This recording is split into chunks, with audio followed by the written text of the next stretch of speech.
Okay, so yes, I can go ahead and start the May 13th meeting of the LAX Roundtable. Just remember that we are meeting virtually, so if you have comments, questions, thoughts, please raise your hand so that either Denny or I can see that you got your hand raised and want to talk. And we thank you all for participating this afternoon on this roundtable. So Denny, you want to go ahead and open the meeting? Well, thank you, Gene. I'm Denny Schneider. I'm chair of the roundtable, and our purpose is to address all of the noise issues related to air traffic, both into, out of, and during activities at LAX. We have pretty much separated the two situations. If it's noise that's caused on the airport grounds, someone is speaking out. Someone, we can hear you. Any noise that occurs at the airport and from airport operations itself, we deal with it through LAWA, and all the others we deal with the FAA. And I want to thank everybody for joining us. We will have a comment period for the public, and we also welcome you to comment during each of the items, but please raise your hands so that we can call on you. We don't necessarily respond specifically to comments when it's a public comment, but quite frankly, we take them into consideration strongly. Let's start with the Pledge of Allegiance, if everyone will join me. I don't know if we have one to put up on the screen, but I brought one. Perfect. Perfect. Please join me. I pledge allegiance to the flag of the United States of America, and to the republic for which it stands, one nation under God, indivisible, and with liberty and justice for all. Thank you. We have had a roll call based upon people who have entered the meetings. I want to thank everyone who was on time, and especially those that were early. And we can get started then. Okay, do we have any people from the public that wish to provide a comment? I don't have a good way to see all of the hands, so I'm really relying on you, Gene.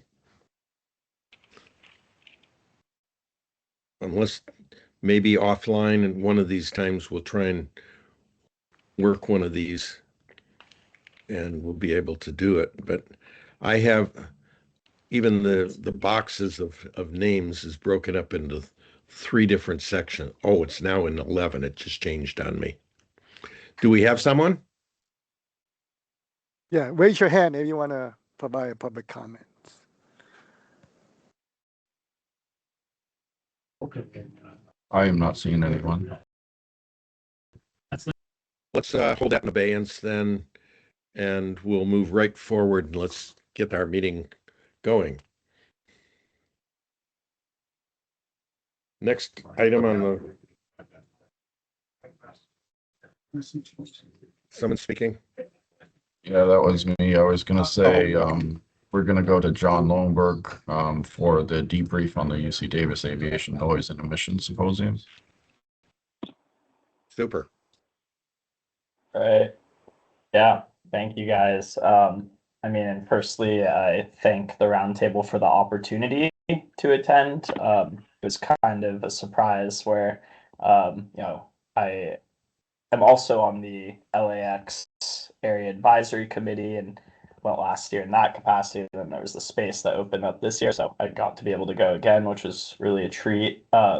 So, yeah, like I said, appreciate that a great deal, and saw quite a few of you there as well, which was nice as well. And yeah, I think, again, big wealth of information. I'm sure I can't cover all of it in the time I have here, and just going to try to hit kind of my takeaways from it, and what I found interesting. But maybe if we have some time at the end, others can chime in who were there as well. Like I know Denny, Gene, Robert were a few faces I saw there. So I think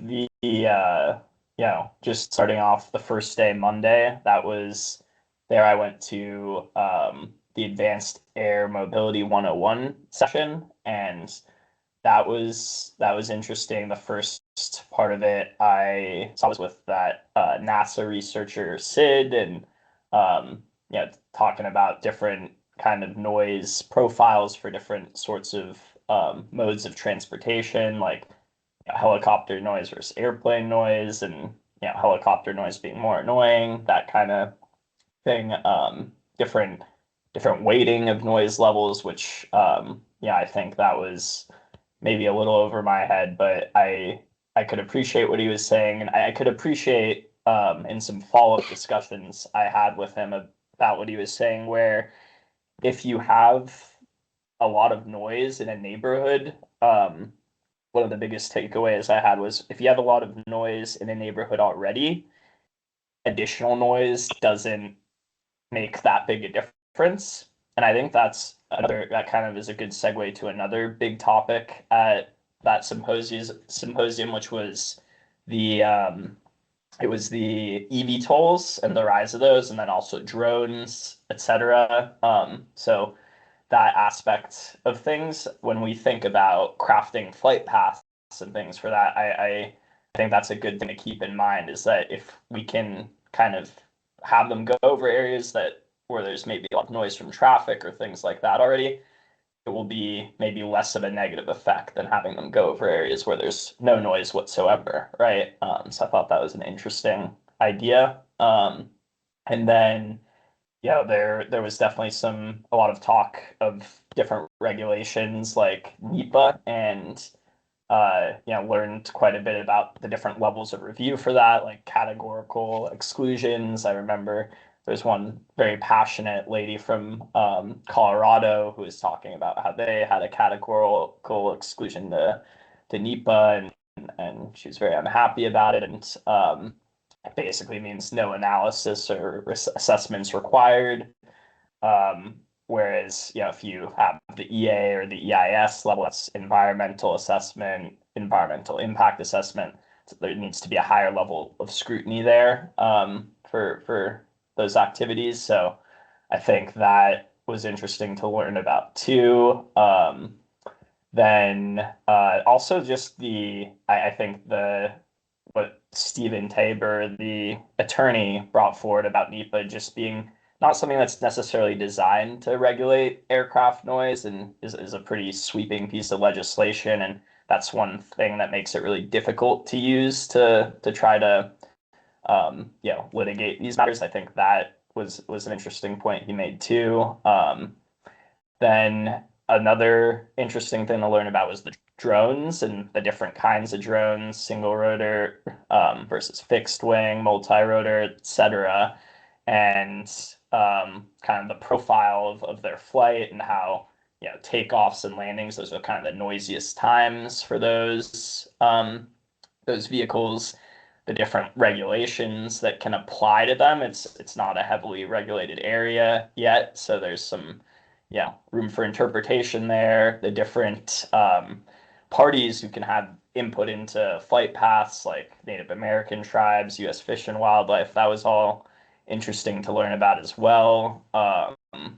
And then just thinking of like the sessions that came on the following days, that were more in depth, I think, like I said, inescapable was the talk of eVTOLs, and the fact that I think Sergio in his session, and Robbie, and even the fellow from SFO, they were all kind of saying like the best strategy seems like to be to prepare for their arrival, and engage with those companies, right? To come up with a plan as opposed to just trying to fight it, because there does seem to be quite a bit of momentum behind them. So that was interesting to hear, and I think worthwhile for us to consider LAX. And then the medical effects of noise. That presentation was interesting with Dr. Besner, and hearing about that statistic of like, oh, like the sound of a newborn baby was worse than the sound of an aircraft to some people. That was funny to hear, but he also had common sense recommendations like earplugs working well to reduce the effects of plane noise. So that was interesting. And then I think, yeah, just some other, the NASA presentation was interesting once again, on that was on Wednesday, and then hearing what the BWI folks had to say about their IFP gateway, and their thoughts on next gen and so on. That was interesting too. So I will leave it there for my thoughts, I think, in terms of what I found to be prevalent. But others who are there, please feel free to chime in as well.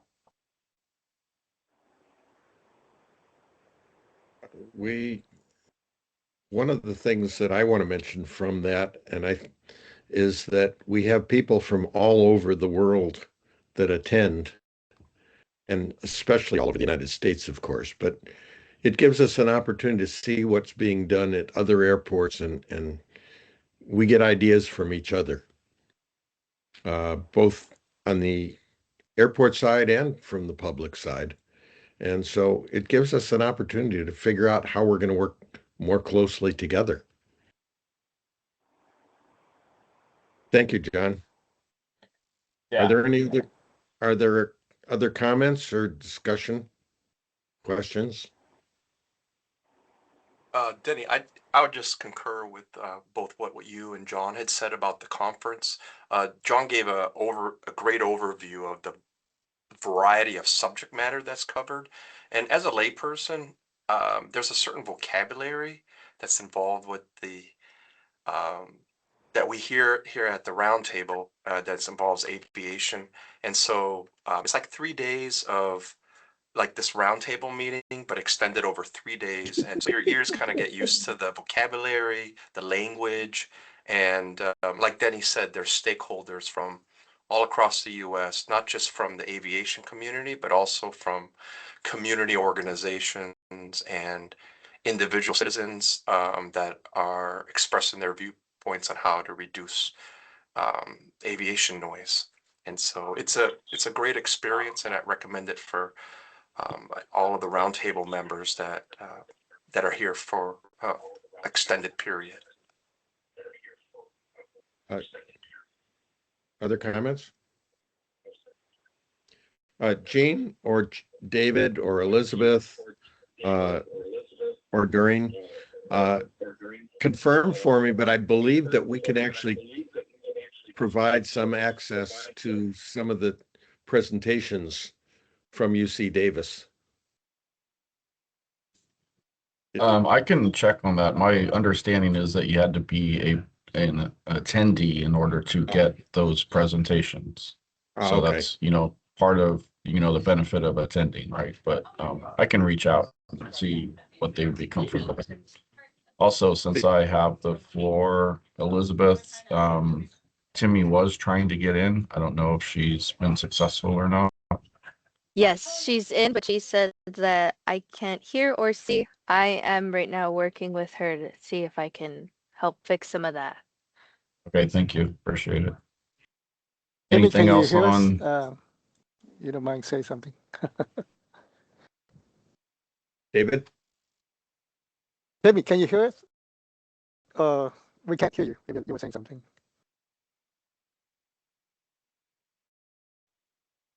She's muted there. Now she's unmuted. Timmy, can you hear us? Apparently not. She may be able to hear us. We can't hear her. Okay. Anything else on the UC Davis conference? You guys ever Hearing, heard the term oralization? That's a new term I learned from that guy who was, he was talking about how he does noise mapping and modeling. Um, it's the acoustic equivalent of visualization. So yes. yeah. Okay, well then what we'll do is we'll move on and thank you. Thank you, John. Yeah. And Oh, I Danny, we have really, a question from Kobe King. He oh, raised okay, his Kobe. hand. Hi, everyone. I'm sorry that I missed the opportunity on public comment. I just wanted to say hello. I know some of you know me. I believe that Councilman Baldino was not able to make it today from El Segundo. I mean, obviously I represent El Segundo, but I'm not here representing El Segundo. I'm just here as an observer and just wanted to say hello to everybody and wish you a good meeting. Thank you very much. And you're always welcome. I know that, Denny. Thank you. Okay, so let's just move right along then. Okay. Jeff Boskin, do you want to give a briefing of the technical working group we had since the last meeting? Hang on just a second. I have an excellent ghostwriter I have to pull up here. Oops, camera is on. Here we are. So can you hear me? Yes, Yes. loud and clear. Okay. The technical working group met Friday, March 20 to discuss the FAA presentation to the roundtable at the February meeting on the status of EOR at LAX. The presentation prompted TWG members to learn more about the EOR in terms of improving the use of the instrument arrivals on the north downwind to increase the altitudes before a more gradual and continuous descent into LAX. As a result, the TWG put together 17 questions in 6 major categories and sent a letter with these questions to the FAA. The categories are capacity and throughput, decision-making process, LAX and SAN San Diego comparison factors, technical requirements, authorization and usage at LAX, and training and policy solutions. The letter also included a request to the FAA to come to an upcoming TWG meeting to provide responses to the questions or for the FAA to provide response in writing at the earliest convenience. The TWG will keep the roundtable updated as we get FAA responses in the hope of improving the use of EOR at LAX to increase the altitudes of aircraft on the north downwind. Thank you, Gene. Any questions on that?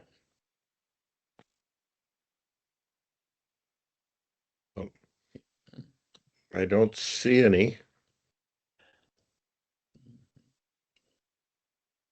I do not either. Okay, thank you, Jeff. Appreciate that. And yes, as Jeff said, we will certainly be keeping this roundtable up to date when there are updates. We're hoping to get some answers to the questions as we proceed in working with the FAA on the use of EOR and more particularly increasing those altitudes on the downwind.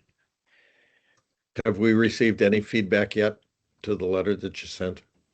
No, I don't believe so.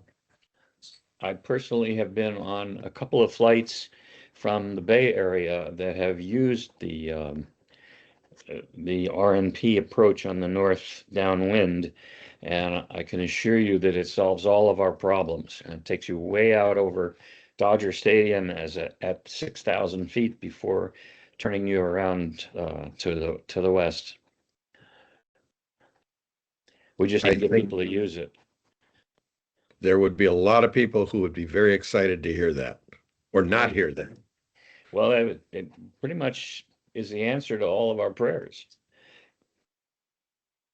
Yeah, and we've always known that. It's just trying to get that to be used more often. In fact, always that's what we're trying to get to. So yes. And I can say I've been on that procedure at least once, if not twice, also recently going into LAX from Sacramento. And for those that are unaware, the EOR basically keeps it over 6,000 feet. And it requires specific training of the pilots as well as equipment to handle the EOR as any required navigation procedure. And most of our aircraft now have those for at least the larger commercial equipment. Okay. Hearing no other questions on that, let's move forward. And that would be, I believe, my item to present on the summary of the work program. Is that correct? Yes. Gene, there's a item before that is to send a letter to the FAA regarding the You're right. new Thank you. air traffic system. Yeah. Danny, that's your item. Okay, this is just a follow-up from our last discussions, and I'd like to get us just send a letter out to the FAA, first congratulating them on updating the traffic control systems, but also to take into consideration while we're doing that, to consider all of our noise problems so that we can resolve them at the same time as while they're doing the design improvements, so that we don't have to wait 20 years for something to change. And so I would accept I think we did have a motion last time, didn't we? No. No, that's to we did be not. fair. We'll make that motion today. So Okay. In that case, I'd accept a motion. Anyone want to make that motion for the letter? Yeah. Thank you, Robert. Second, anyone? I don't hear anybody. Amy has her her hand raised. Oh, No, okay. it's about she can't hear or see, so she can't make a motion without being able to hear or see. Let's see if we can I can call her and at least she'll hear it from this end on the telephone. Somebody else could second. Yeah, Oh, Timmy I'll- just said she's trying to second. No. Okay. Hey, Siri, telephone Timmy. Elizabeth, can you call from Teams? Call Timmy from Teams, but have her join that way too. I am working on that. Okay. Okay, maybe Denny not call right now. Let Elizabeth see if she can get her to join through Teams. Okay. Because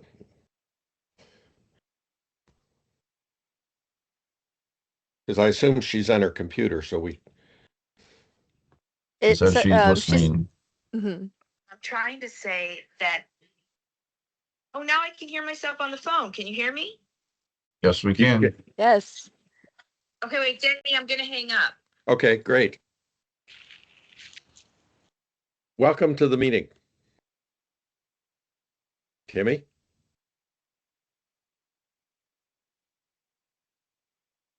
I have a feeling that she was hearing Maybe she herself. was coming through your phone. Yes. That's what I'm gathering. Here she's calling back now. Can you hear us now? Yeah. Okay. Well, at least you're part of the meeting now.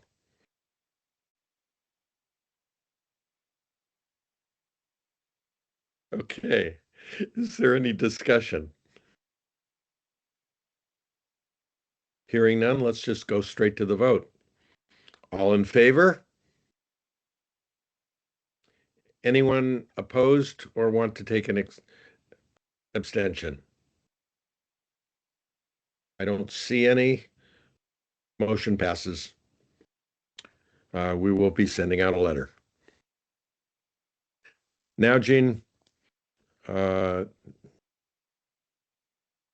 you're up. Okay, David or Elizabeth, are you able to bring up the table? Nope, not that. The work program summary table. Would you like me, Timmy, to put you on FaceTime? Then you could see as well. No, because my battery will die fast. Okay. Oh, I can see. I can see you on the computer. We just can't hear you or speak. Okay. Well, then we're set just like this. Sorry, Gene. Go ahead.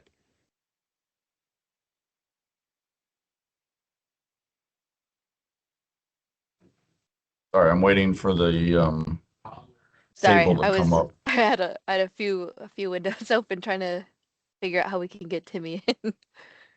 Okay. One. So while she's bringing up this work program summary, I want to say the impetus of it was really due to concern about LAWA staff workload in providing the information that we're requesting of them on a continuous basis.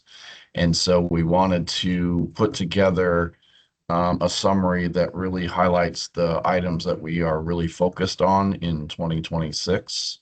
And of course, we can always revisit this and make changes to the priorities and the summary. But what we have done is put all of the work program items in one of several status of them, and it's active. So those things that are requiring action and we're actually working on them. Reporting are those items that we're getting reports on a regular basis, whether it's quarterly or every other quarter. But those are like reported type measures. And then monitoring those work program items that involve continuous observation, tracking, and or review of relevant topics. And then there's inactive, those work programs which Roundtable is not presently engaged. It doesn't mean that it's closed by any means, but in efforts to address aircraft noise concerns, we could always bring them back and make them active at any time. And then we have a closed category for which we're not recommending any of the work program items actually be closed at this time. Closed would mean that we've done all we can do, or we've solved the problem, and no longer relevant or of interest to the roundtable. So with that, you can see the summary here of each of the roundtable work program items. We ended up having 3 active items. It's the extended downwind approach, the on the downwind approach, those altitude that we were talking about with the EOR and the R&P procedure on the north downwind, trying to get them at their minimum altitudes of 6,000 feet. And then the Lady J departure route. Those are the 3 right now that we deemed as active. And then for those reporting items, it's the east departures between midnight and 6:30 a.m. The early turn of aircraft departing westbound, missed approaches and go-arounds, turboprop community overflights, and then also the increased reporting of the departures on runway 25 left that was recommended or requested by Elsinger No, and we voted on it at the last meeting, and we approved actually having LAWA provide increased information for those reports for runway 25 left, specifically which airlines are departing or which operators are departing runway 25 left.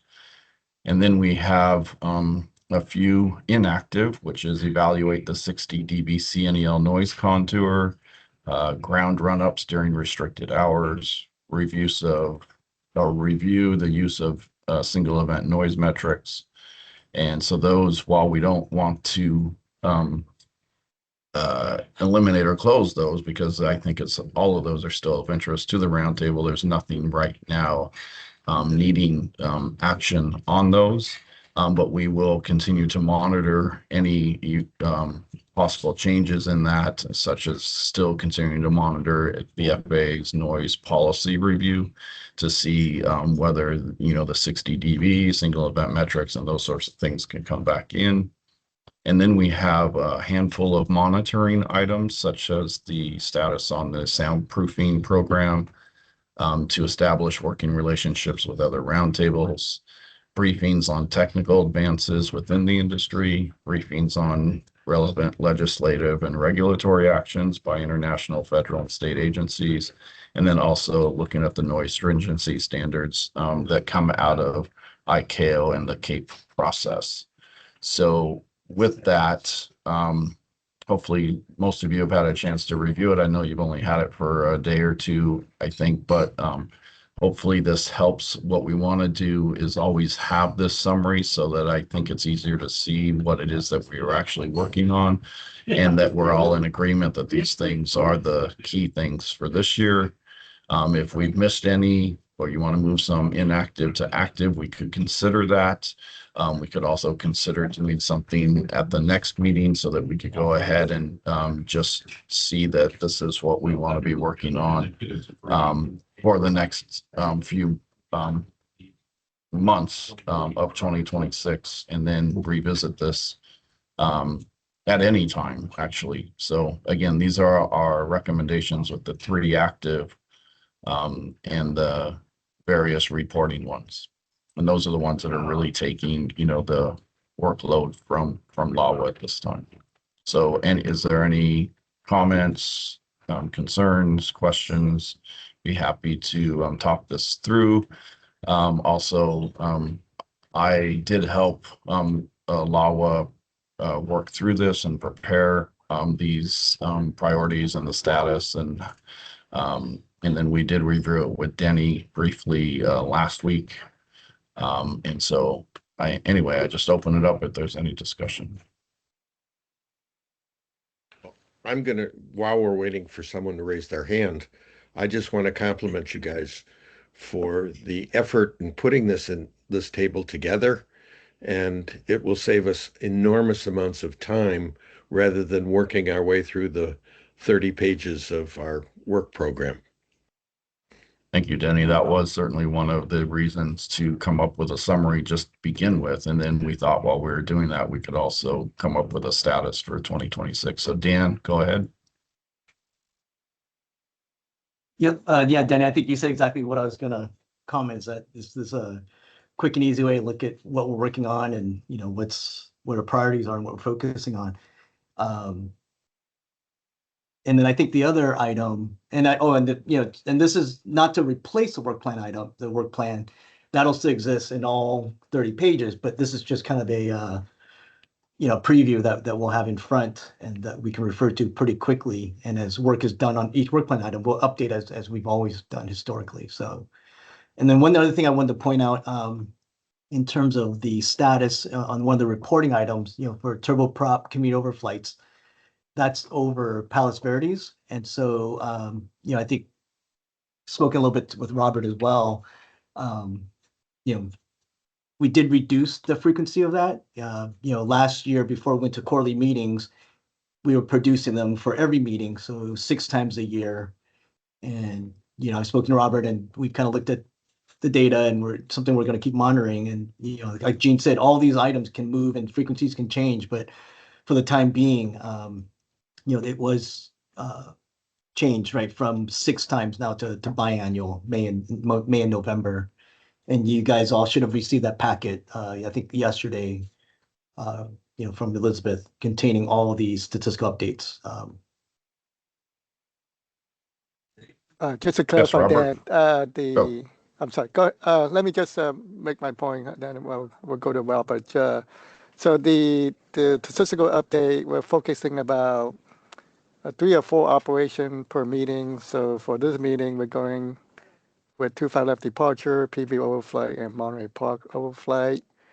And for the next meeting, we'll focus on early turn, go around, and east departure. So it is being broken down. Yeah. A few operations per meeting. So that's my point for that. Yep. Yeah, it's a Thank good point, you, David. Go ahead, Robert.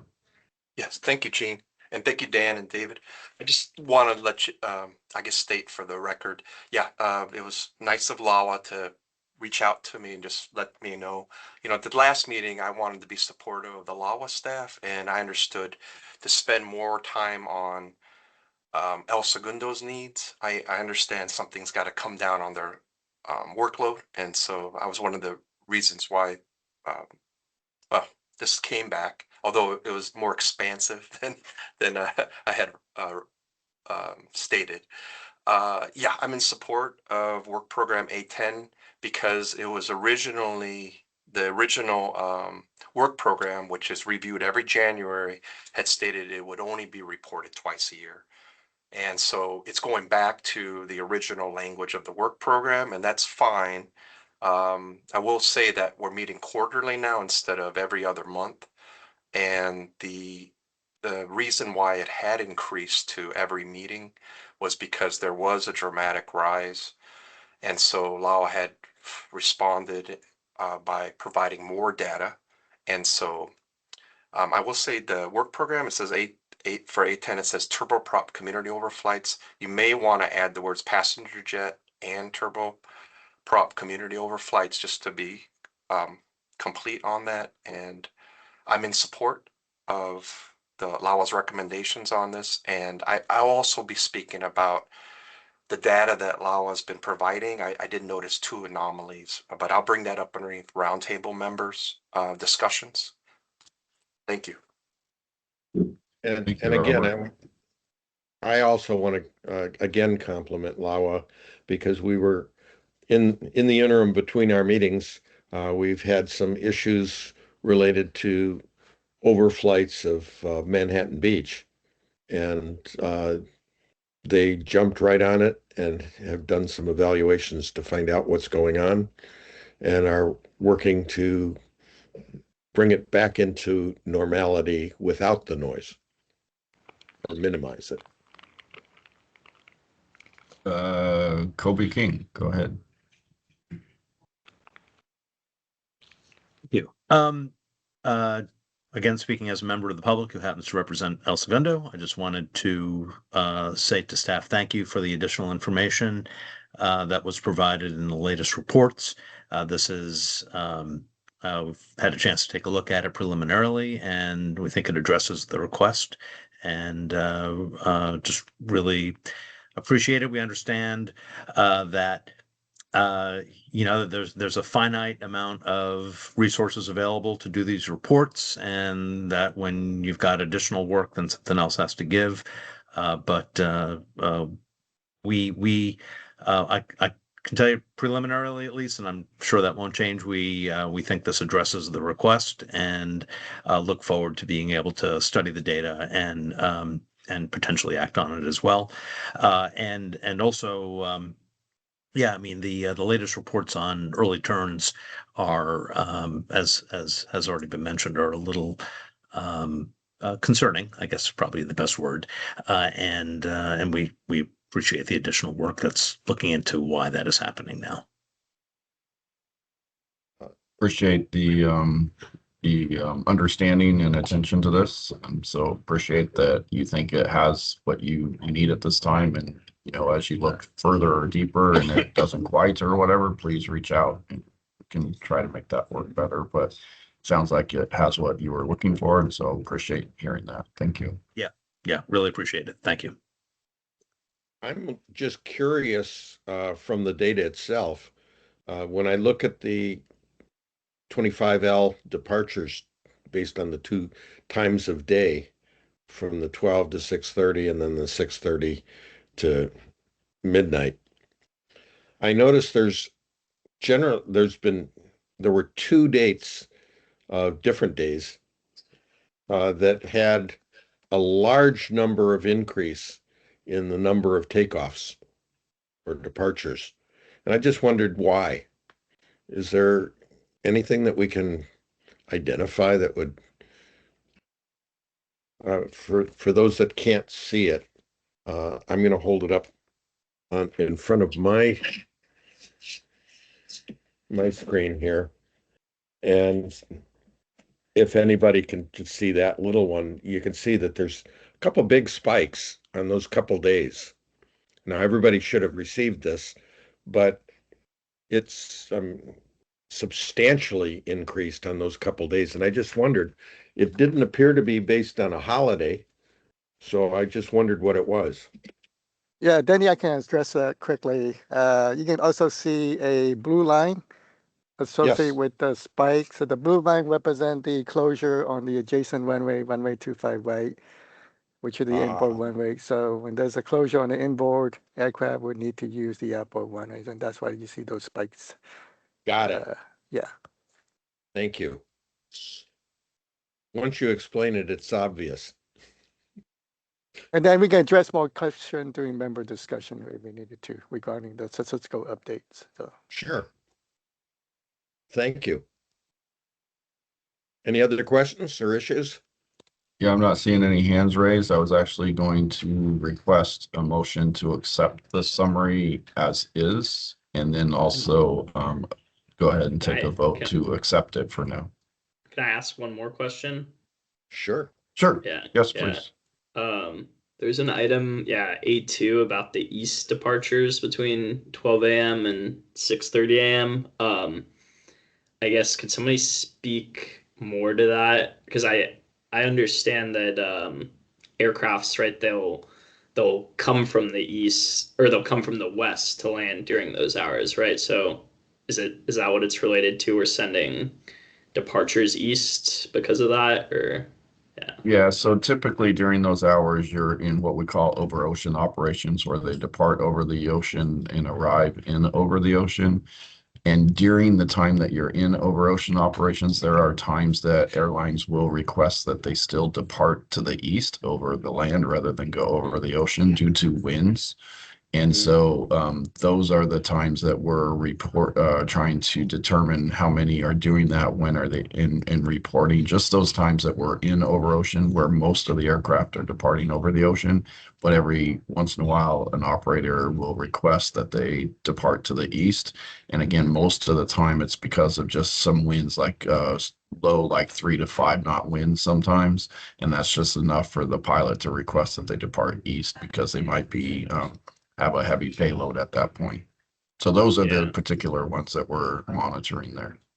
Yeah, interesting. So it's the pilot gets a say in that, basically. Like where does the air traffic controller play into that? Do they have a stake in that decision, or yeah? Yes, it would be a conversation, but they already know that they're going, to the departing over the ocean. And so when a pilot requests that, there are reasons that that pilot wants to do that. And so at the end of the day, the pilot in command is control of how they depart an airport. And so what usually happens is they'll request a departure to the east. FAA will then respond back to them saying that it will be X number of minutes before they're able to provide a slot to where they could depart to the east.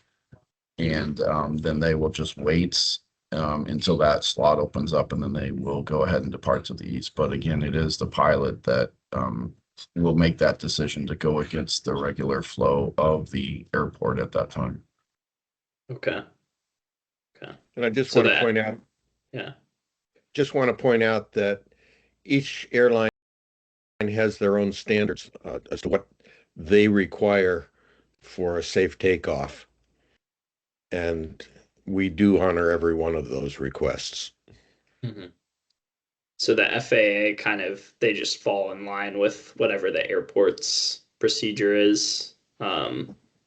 That's generally what the air traffic controller will tell them to do, unless the pilot says otherwise. Well, the air traffic, so when an aircraft is ready to leave the gate and depart, that's when they make their flight plan and they request an easterly departure. The pilot knows that they're in over ocean, or should know they're in over ocean. And so then the discussion will begin with the FAA to determine, again, do you really want to do that? And if so, okay, it's going to be X number of minutes. It can be 20 minutes, 40 minutes, 60 minutes. They could wait quite a while to do that. And but ultimately, yes, the FAA must grant them that ability, because the FAA is not going to take responsibility for that flight. That's the responsibility of the pilot. Yeah, I guess what I'm getting at is that ever initiated by like the FAA by the air traffic controller saying like we think it's better to do it this way, or only when they decide not to continue with over ocean. So then nobody would be departing to the west. They'd all be departing east. But that's when the FAA steps in to say, look, the winds are such, we really can't do over ocean anymore. We got to turn it around. And then they will do that. Yeah, but it wouldn't John, be for one or two aircraft. It would be for all the aircraft. Yeah, and these are, just a little more info. I mean, from what we've learned is these are one-offs, when everyone else is departing to the west. But like Denny had said, every airline, prior to departing them, as they're finalizing their flight plans, looking at fuel, cargo, passenger load, destination, and then the main factor is wind. There's just a bit of a tailwind coming out of the east, 3 to 5 knots, not enough to turn the whole airport around and not enough for everyone else to have to go east. But based on their calculations, and they even look at I think the slope of our runways, and I think there's a slight downhill grade west to east. So, as they're doing these pre-flight checks, they're looking at what's the safest and most efficient way to take off. And if their calculations show, eastbound is preferred to the west, going to the west, then that's what they'll request, once they get to the runways, pending, I'm sure they verify conditions are the same and so forth. But in years past, there used to be a lot more of these where it was, I don't know the numbers off my top of my head, but compared to what they are now, it's much better, much lower. So Yep. I will mention, help you understand a little bit. many years ago already, we did have an entire meeting on this one subject, and we brought in several of the chief pilots from many of the airlines and asked those that were having a more frequent time of that, what were their criteria and why did they feel that they were different than the other airlines. And it was at that meeting that we actually learned something even more startling, and that was that the reason most of the airplanes are leaving to the Far East at night is so that they can arrive during the day because their host airports do not allow them to land at night in many cases. That was sort of a startling response. So they're Thank just you, trying guys. to get there faster, or is that the idea? Well, they have a curfew at night that they don't allow the planes to land, unlike what we have here. Mhm.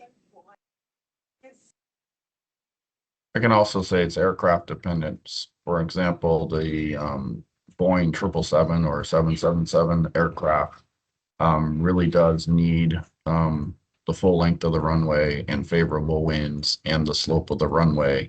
And so they might be some of the first to request it. And if I remember right, it is a lot of the single requests come from the 777 operator. So it is also very aircraft dependent because that aircraft just needs as much of the runway as possible and take into account the wind. So even like a 3 or 4 knot wind, if it's a tailwind, the 777 operators, if they're fully loaded, they will request to depart to the east.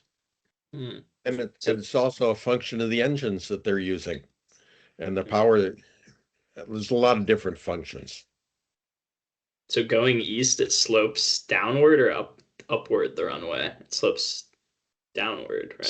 Slopes downward so that they can Downward, get yeah. speed up. Yeah, they can get Yeah. more speed quicker. Yeah, makes sense. Thanks for Anyway, it's very the few of these that information. do this, but it's just something that we monitor. So if you look in the reports, you'll see that it's usually very few times that this happens. And it was a very sizable problem at one time. So we've gotten a lot of good cooperation from the airlines.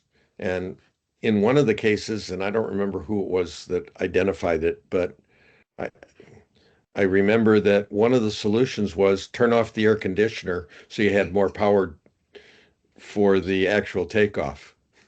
Okay,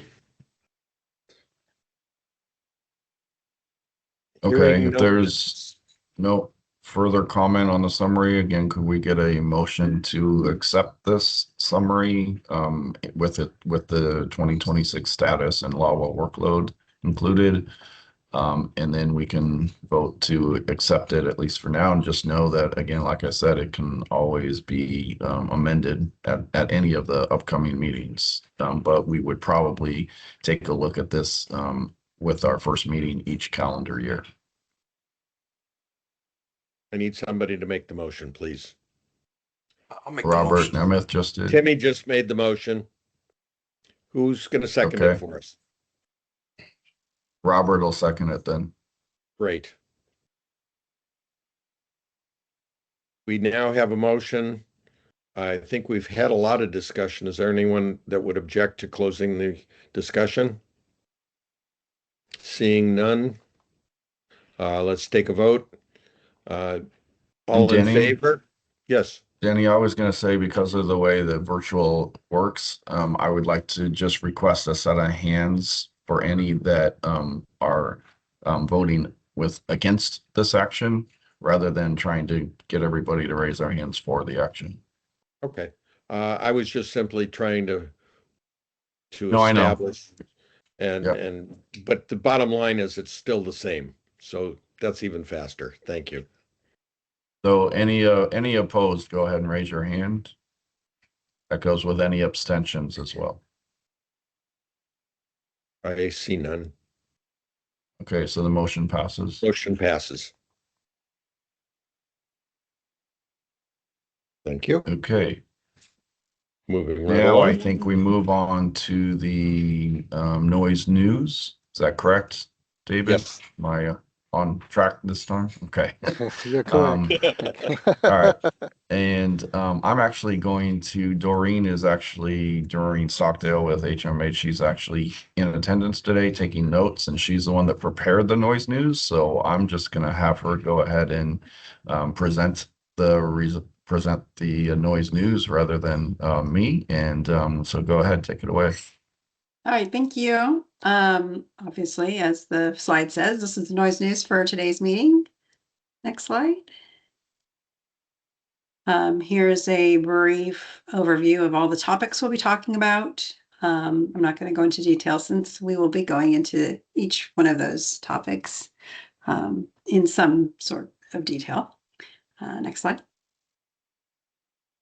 For this slide, NASA recently conducted a study to understand how people might respond to air taxi noise as those aircraft become more common. They surveyed 359 participants in Los Angeles, New York City, and Dallas-Fort Worth, and had them listen to dozens of simulated flyovers without showing them what aircraft they were listening to. And the people who, interestingly enough, lived in noisier urban environments reported being more annoyed by the sounds than those who were in quieter areas. This suggests that people may actually become more sensitive to additional noise rather than adapting to it. The results also validated through in-person testing, which strengthens the findings. And this research will be important for shaping how aircraft are designed and how they operate and how regulators manage them in the future. Next slide. In Europe, the Clean Aviation Initiative has launched 4 major projects focused on developing the next generation of regional aircraft. These programs are all working towards a shared goal of reducing carbon emissions by about 30% compared to today's aircraft. Different groups are focusing on different parts of the challenge, from propulsion systems to full aircraft design and onboard power systems, with major companies like Airbus and Pratt & Whitney involved in the program. The plan is to have a hybrid electric demonstration aircraft flying by 2030, with a new generation of ultra-efficient aircraft entering service by 2035. This is a significant step forward for more sustainable aviation, although there are still obviously technical and certification challenges ahead. And next slide. This is about the FAA Clean program, which, in case you don't remember, is the Continuous Lower Energy Emissions and Noise program. Industry leaders, Boeing and GE Aerospace, are encouraging the Department of Transportation to continue supporting the FAA's Clean program as part of its long-term strategy, a research strategy. The program helps accelerate the development of new technologies that reduce noise emissions and fuel consumption. Companies emphasize that while some of these technologies are high risk, they're also essential for future growth and maintaining U.S. competitiveness in aviation. The program received $38.5 million in funding in 2026 after not being funded the previous 2 years. So the industry is watching closely to see how it's treated in the upcoming strategic program Next slide.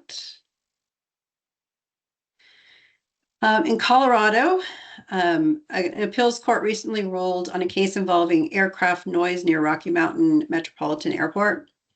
The court upheld a dismissal of a local effort to limit noise, citing that federal law gives the federal government primary authority over aircraft noise regulation.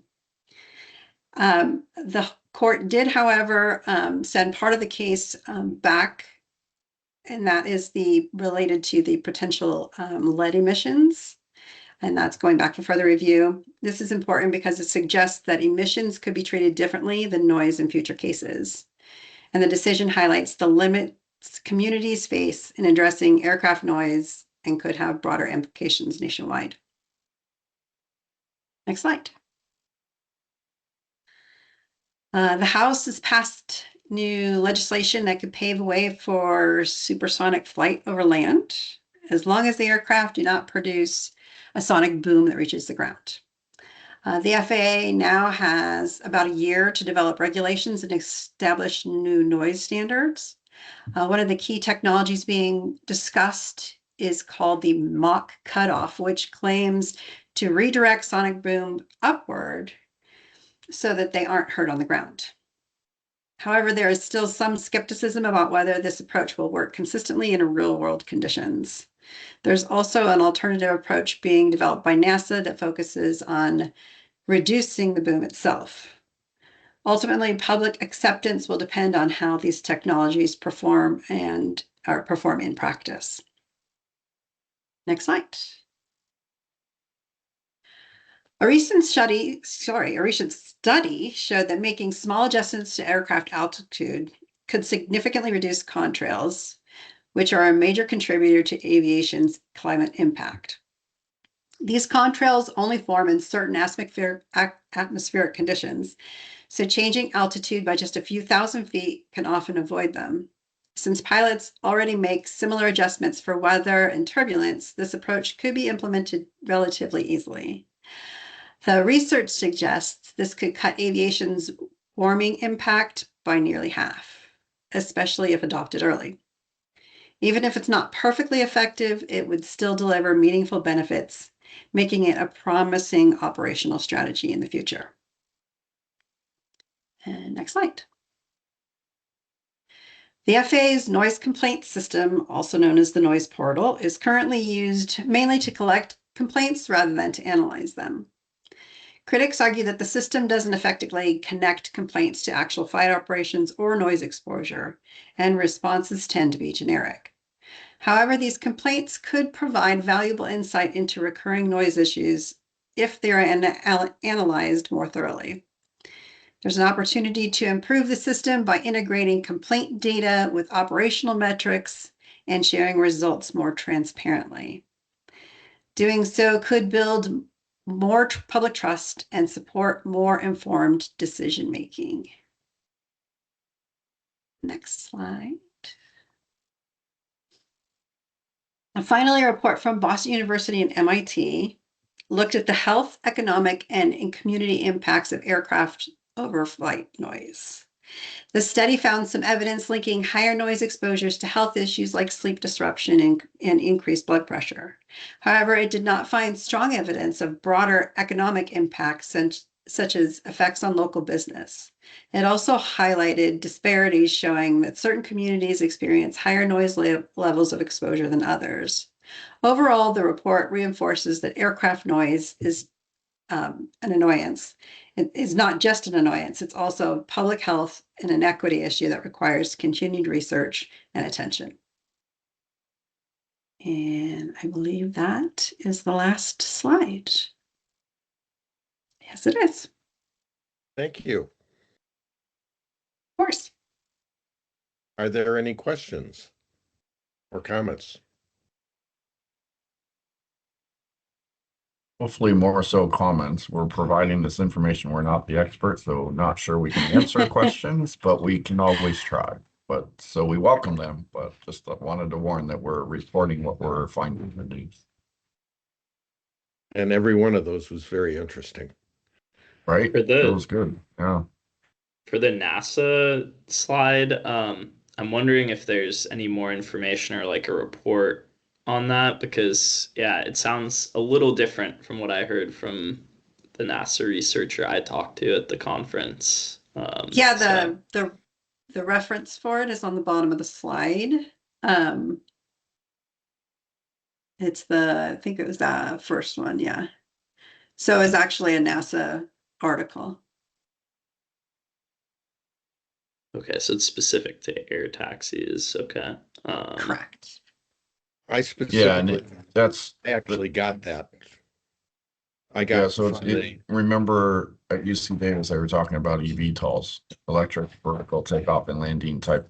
They're basically electric versions of helicopters, essentially. And I think that's mostly what they were focused on, is those new sound sources with the, lots of smaller blades compared to a helicopter.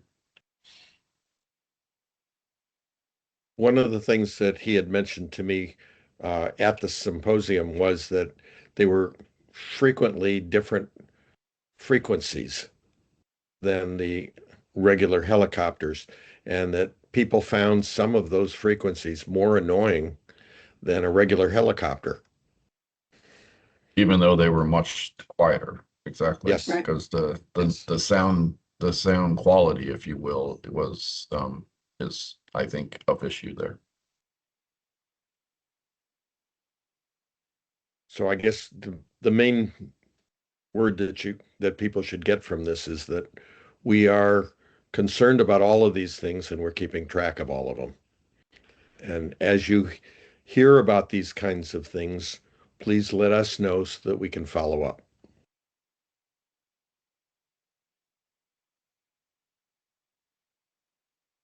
Any other Thank you. any I comments? just had a comment about the FAA's noise portal. Can you bring that slide back up again for me, please? And again, I'm sorry if I missed this. I know this is HMMH's presentation, but the information you guys are getting this your data from regarding our system. I was just wondering, is this who is it that is providing this information? Because I know for a fact that like when we get these noise portal responses, or actually complaints, we have a team that actually looks through each one of the complaints and they do an analysis on these complaints to be very specific and not just generic. So I just Yeah, wanted to so kind of correct that portion. that's Not good. sure. So Larry, the information is reported in the airport noise report, volume 38 for April 3rd, 2026. So the source is down at the bottom of the slide there. So we're just reporting what that article reported. So Okay. once again, don't put it to HMH. It's basically what Yeah, I know. Don't shoot the what messenger. that report says. Yeah, don't shoot the messenger. Thanks. No, absolutely not. I just wanted to, I'm like, no, that's not true. Now, and we specifically use all of that data to be able to put, to give to our headquarters people so that, when it's time for them to, go to DC to talk about all of these noise issues and everything like that. Like we truly use that data and those responses to help with, all of this this issue, and us trying to help resolve or help to explain. So I just wanted to put that out there. Thank you. Yeah, Thank you for the information. Appreciate it. We do have one more comment coming in from Timmy. Go ahead, Timmy. Can everyone hear? No.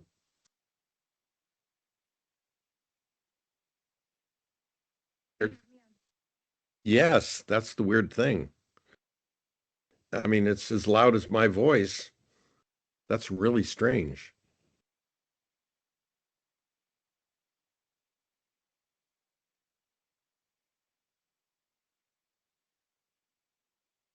People for the responses from the We're not hearing FAA, anything. very detailed. Okay. She's just simply supporting Larry and that the people were very pleased when they got their responses that it actually addressed that specific issue and it was geared to the specific issue. Thanks, Timmy. Yes, thanks, Timmy. Appreciate that. She wishes she could be heard, and it's frustrating. And sorry, I couldn't remember it long enough. There's got to be a microphone on this so that it works. I'm going to figure out how to improve this workaround. Well, let's move Okay, right along. seeing no more comments, we can move on to, I think it's the NEM update. Was Lawa going to provide that?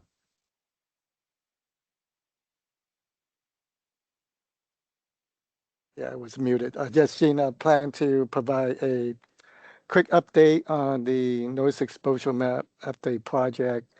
As many of you know, this map is often used to determine eligibility for sound installation programs at LAX. The purpose of updating the map is to ensure that it represents current and future condition and to continue receiving funding from the FAA to support these sound installation programs. So we started the project in May of last year, and in October, we hosted the first set of public workshop to introduce the project to the public. Since then, we have been working to develop the contour maps using the computer model provided by the FAA known as the AEDT. At the time, the version was 3G. In January of this year, the FAA released a new version of the. I'm getting echo. I'm not sure where is it coming from. Can everyone mute so David doesn't get that feedback? Okay, I think we saw that. Okay, so in January of this year, the FAA released a new version of the ADDT model known as 4A, and require us to use the latest version for this project. So that will require us to redo the noise modeling process using the latest version. Also, the new AEDT model does not include one of the aircraft operating at LAX and will require us to use an equivalent aircraft for noise monitoring purposes. So while this in turn causes a delay with the project, so at this point, we're looking about at around July or August timeframe to host the second set of workshops to share the result of the draft contour maps and the associated report with the public. At the same time, we will initiate a 30-day public comment period to seek feedback on the maps and the report. After that, we'll finalize the report and maps and submit them to the FAA for review and acceptance. Please note there will be two maps that will be accepted. One that represent current condition for 2026, and another will represent future condition for 2031. So after acceptance, the airport can choose which one to serve as the official map going forward to use for sound installation eligibility. So that's where we're at with the project. Are there any questions?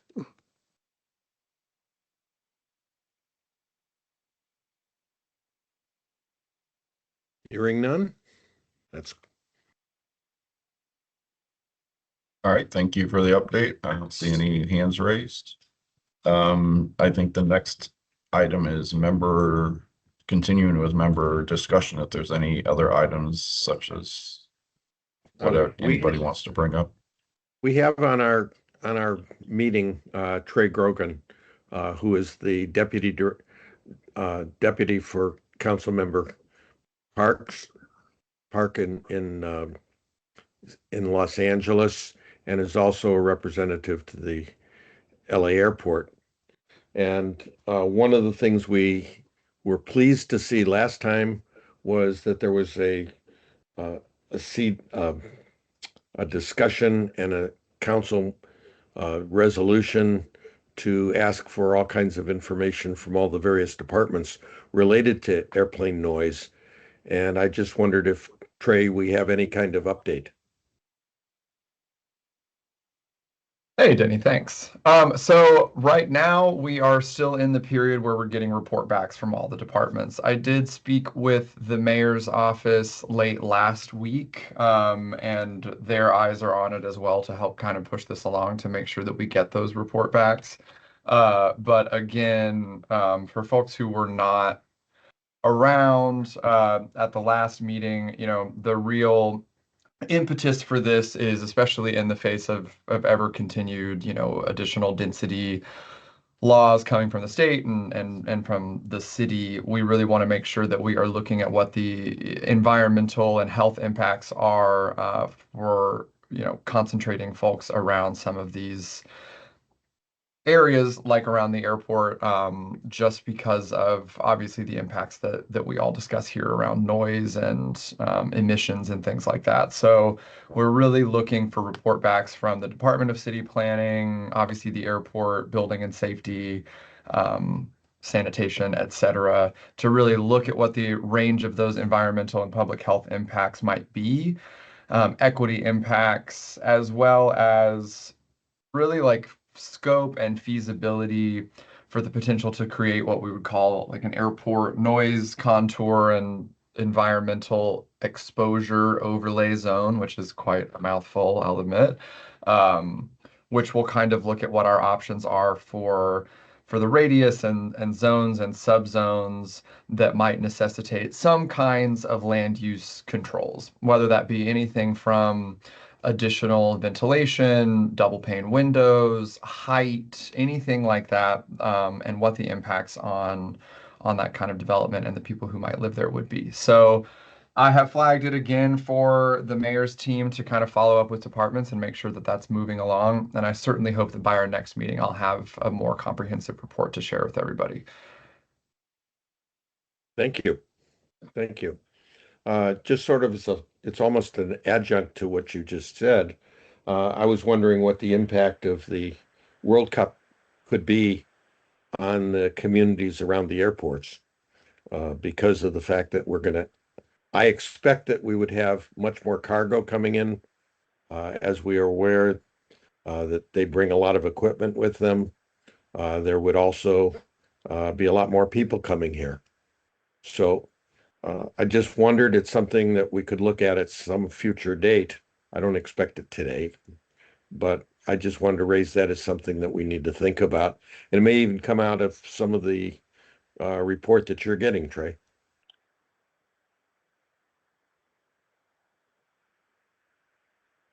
Are there any other issues or items that people want to bring up?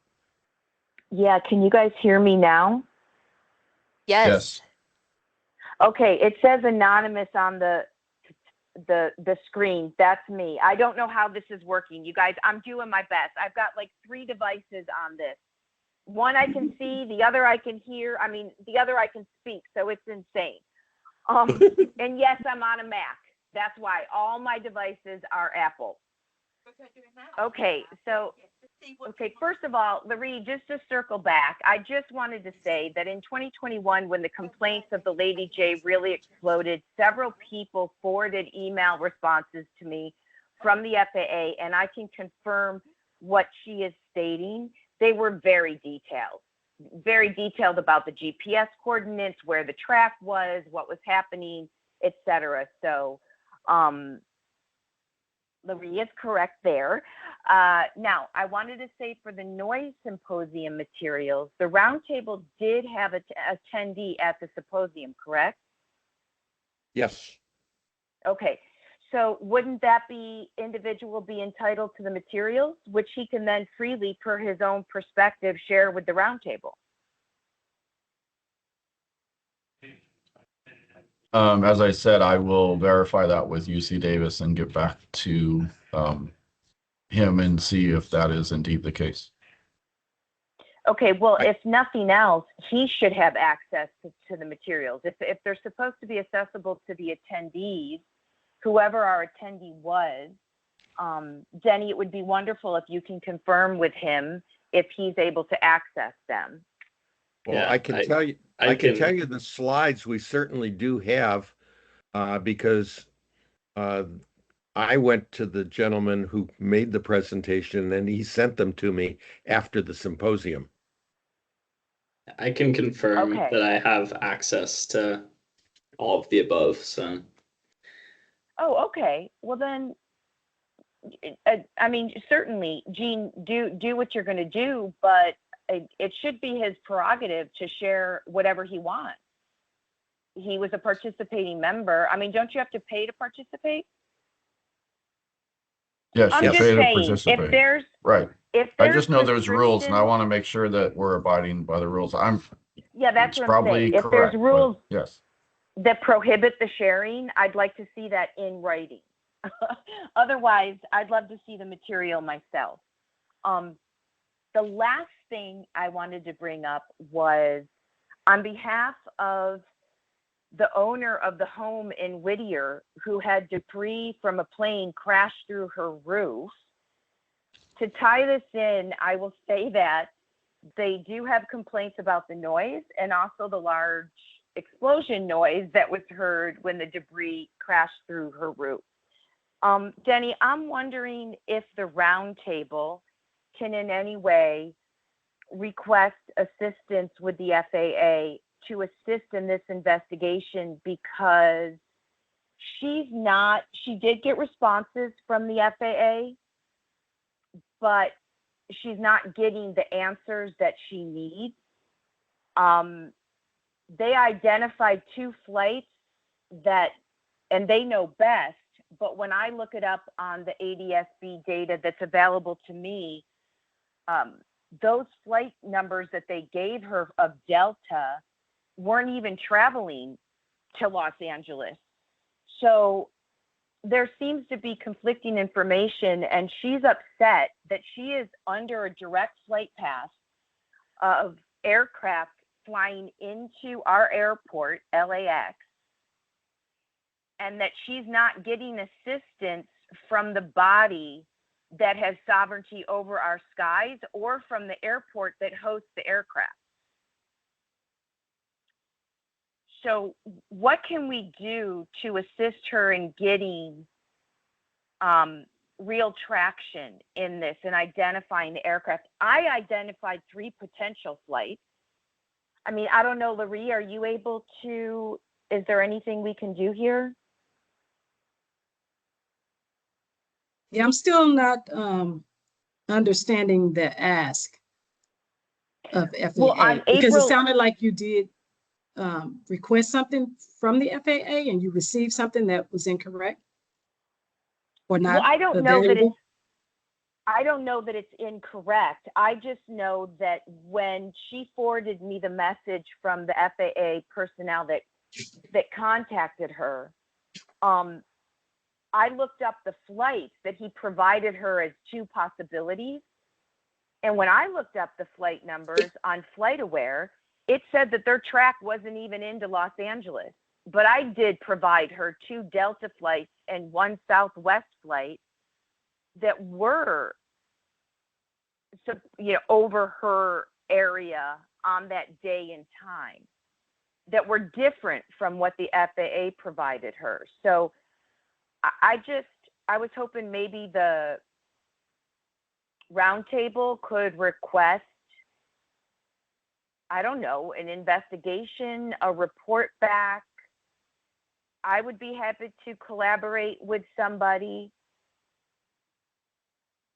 I would suggest that it's not within the purview of the LAX Roundtable to do that. It's certainly, to me, you have connections as well. Other people do. If you want to do it some other way, I think you've already done some investigation. It's just a matter of now, how do you get to the source of it, right? But I don't think it's of the purview of this body. to be making such requests. Okay, so this, and I'm not criticizing or arguing, I'm just clarifying. So this body is not then concerned with aircraft going into LAX that are dropping bombs through people's roof. And again, I speak, you know, I would say that is paraphrasing, but correct. That is a correct okay. statement. Yeah, Timmy, I suggest there's a Pacific office that deal with this type of situation. It's called the Los Angeles Flight Standard District Office. There's a phone number, 424-405-7870 to report these type of incidents.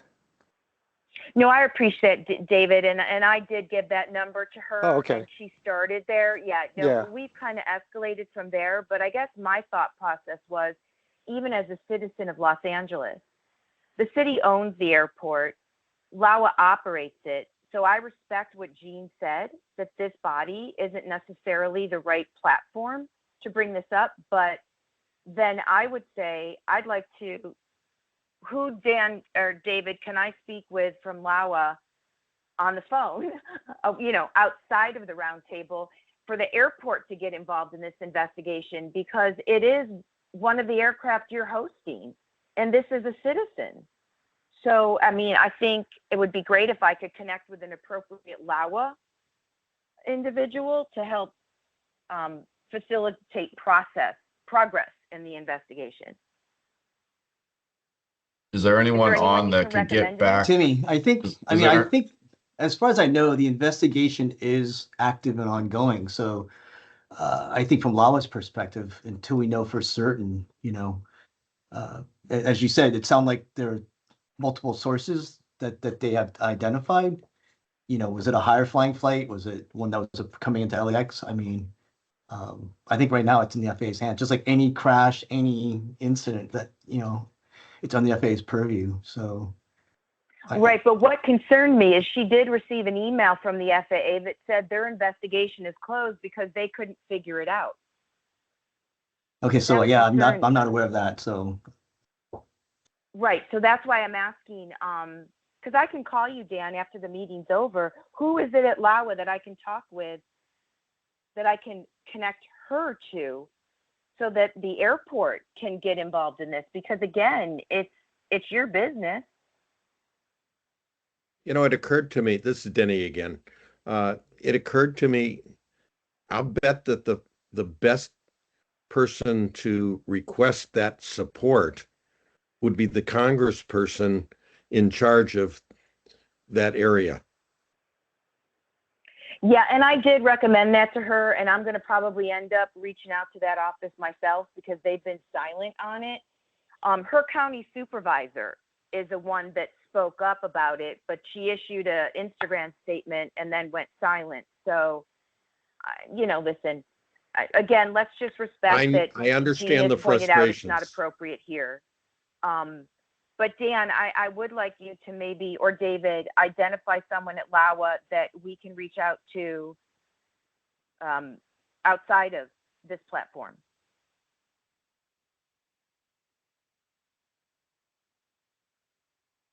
Gentlemen?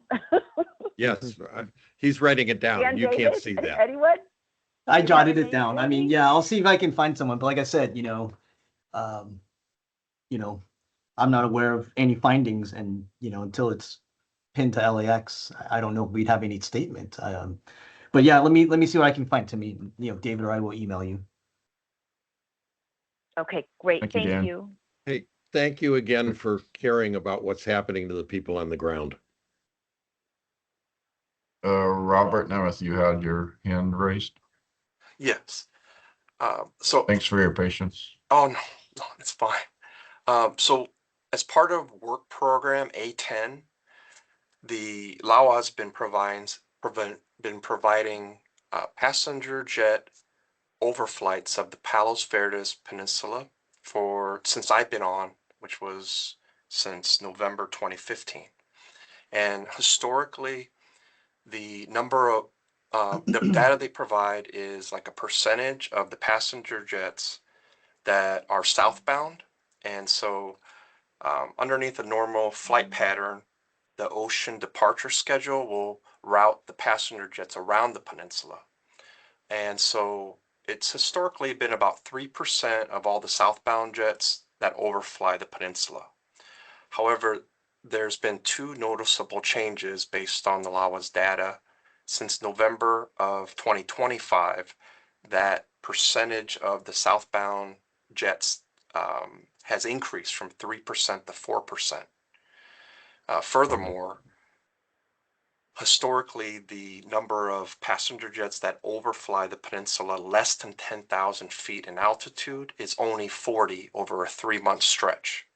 However, since February, for the last 3 months, the data is showing that that's increased to 220.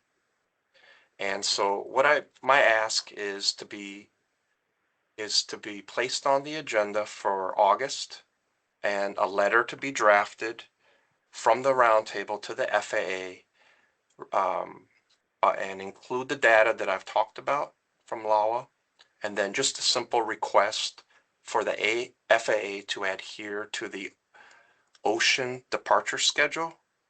It allows the passenger jets to follow the waypoints around the peninsula, and also to follow the new Quilo and South Bay departure schedules and follow the waypoints.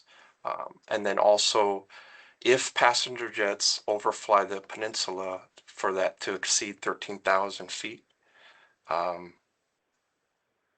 And so that's my request for Chairman Schneider. If the letter could be drafted and distributed, a day before the meeting so everyone can read it, that'd be great. And then also, if LAWA can find a reason why it's increased by that percentage point, as well as why the altitudes less than 10,000 has increased over 5 times the normal rate, that would be great. But that would be extra. And if you do find a reason or any other solutions, you can always include that in the draft letter. But the letter's not contingent on understanding why. Thank you. Thank you, Robert. Without objection, I would certainly like to see that happen. So noted. Thank you. And I just want to also let the roundtable know that the chair and vice chair are reaching the end of their term soon in July. So at the next meeting, we'll hold an election to re-elect this position for another 2-year terms. So just want to give the roundtable a heads up that the roundtable officer election will be coming soon. That'll be at the next meeting. Yes. Let me give my David. campaign speech. My campaign speech is, replace me, please. That sounds similar to your last campaign speech. It was. All right. Thank you for the heads up, I thank David. everybody who is going to step up and continue helping the roundtable improve. Concur. Yeah, and Robert, I wanted to speak real quick. We will look at the info. Yeah, we kind of started looking at it already, and we'll reach out to the FAA and kind of do our usual behind the scenes work and see what we find out and anything we can report. Thank you, Dan. All right. Any other discussion? Seeing no more hands raised, I will review the action items for which we had 2 motions in which we acted upon. First was to submit a letter to the FAA asking they consider noise issues when improving the ATC system. I'll write that more eloquently for you, Denny, before I get it to you. But yes, I will work to prepare such a letter. Excellent. Thank you. And that was under item 6, and then item 7 of the agenda. The roundtable membership accepted the work program summary with the priorities assigned to 2026, and so no further action is is needed on that. It is approved, and so we will be working towards that work program with those priorities and statuses set. And then I had two, through the discussion, two informal requests. One is, what's expected with the events that are coming to Los Angeles. Maybe we could get some sort of somebody to report on what is being expected, or, and again, it's not the purview necessarily of this roundtable, but it might be just some good information for the roundtable to kind of understand what might be happening before it actually does happen. So that came from you, Denny, as the chair. Yes. And then the most recent one was Robert wants to agendize the recent increase in activity of jets overflying the Palos Verdes Peninsula and flying at lower altitudes. And again, I will get that better as well, because I'm probably going to be the one assigned to drafting that letter before we get it out to the roundtable next month. So, and we will have you review that as well, making sure that it's, what you want as well, Robert. So that's all I had for the action items that came from the meeting. Sounds good. Any additions that anyone wants to see in the minutes of this meeting? When is the next meeting? The next meeting, John, is on August 12th, Wednesday. Okay. So just a note as far as that follow-up around the World Cup, I mean, that'll be after the World Cup is basically passed. So I think it's really good point, though. Yeah. Yeah. But I don't know that there's much that. Well, if we get any kind of information that we find is going to be troublesome, we always have the option to have a quick meeting that doesn't have to take all afternoon. And if there's something available, we can just send it out to membership as well, just to make you all aware of it if there is something. Okay. I think with that, Denny, you can adjourn the meeting. This meeting is adjourned.